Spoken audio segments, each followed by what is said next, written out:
Okay, so I'm just going to go through what a quadratic inequality is. So first of all, a quadratic is anything of this form: ax squared plus bx plus c. And then the inequality part is like, you could have greater than 0, greater than or equal, less than or equal, or less than. That's what makes it like the inequality. So going through and looking at the first one and solving that, step 1, make it an equal sign and then find the zeros. So that would be x minus 6, because the product equals minus 12 and the sum equals minus 4. So you couldn't do 1 and 12, you wouldn't get minus 4. If you did 2 and 6, you could get minus 4, because it's minus 6 plus 2. So you end up with 6 and minus 2.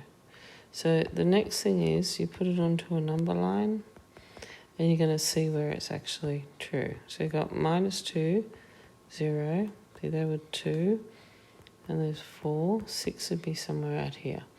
Now it will be an open circle. The reason that it is open circle on there is because it is a less than 0. So because it is a less than, it hasn't got an equal to sign, that's why it would be like that.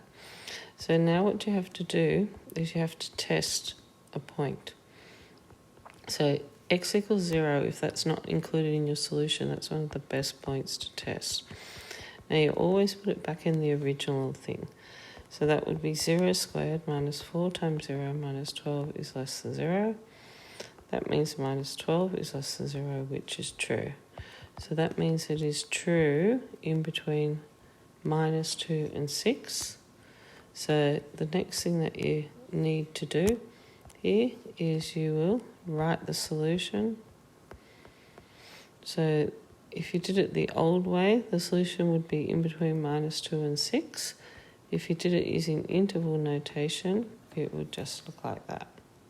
Okay, so to continue on this, now looking at x squared is greater than or equal to 4. So step 1 is to make it an equal sign, find the zeros, which is plus or minus 2. There's minus 2 and 2. So what you need to do is test if it is true at 0. If it's not true, it'll be outside. So basically you colour in at 2 and minus 2, because it does have, if you look on here, on the inequality sign, it has an equal sign. So that will affect those there, because that means it can actually equal 2 and minus 2. So if I put in x equals 0 into that original equation there, that would mean 0 squared is greater than or equal to 4. That's not true. So if it's not true there, it's true either side. So x is less than or equal to minus 2, and x is greater than or equal to 2. Okay, so we're going to look at the next one. So this one is a little bit different because it has a negative on front of the x squared. So step 1, find the zeros. Make it an equal sign. Now, in order to solve that, you need to move it to the other side to make it positive, because it's much easier to solve with a positive x squared than a negative. Then you factorise that. So 0 is equal to x plus 4, x minus 1, because the product with is 4, minus 4, and the sum is 3. So, you could have 1 and 4, 2 and 2. So 1 and 4 minus 1 plus 4 will give you 3.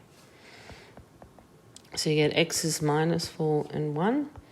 Put it onto a number line, minus 4, and it is equal to, because it's got an equal to sign there, minus 3, minus 2, minus 1, 0, and 1, and there's 2.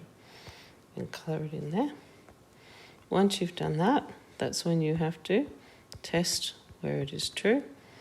So put in x equals 0.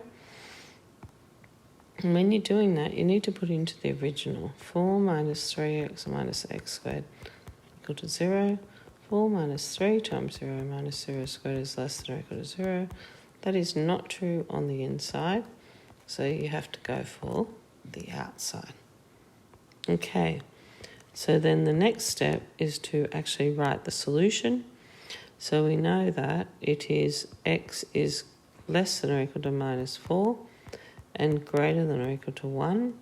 And if you did it in interval notation, that would be minus infinity to minus 4, and it would be 1 to infinity as your solution.